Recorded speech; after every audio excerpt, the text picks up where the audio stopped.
ఒక్కసారి ఆ పురాణాలు దాటొచ్చి చూడు.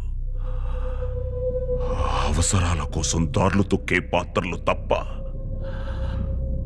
హీరోలు విలన్లు లేరి నాటకంలో మనిషిలో లోతుగా కూరుకుపోయిన ధర్మం ఒక్కటే అహం. ప్రతి పురుగును కదిలించే నిజం ఒక్కటే ఆకలి.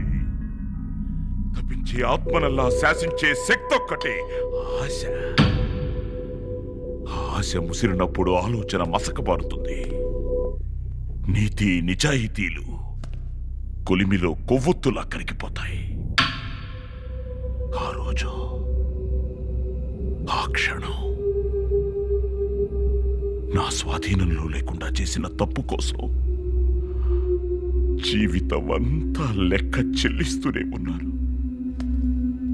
తండ్రిలా, భర్తలా,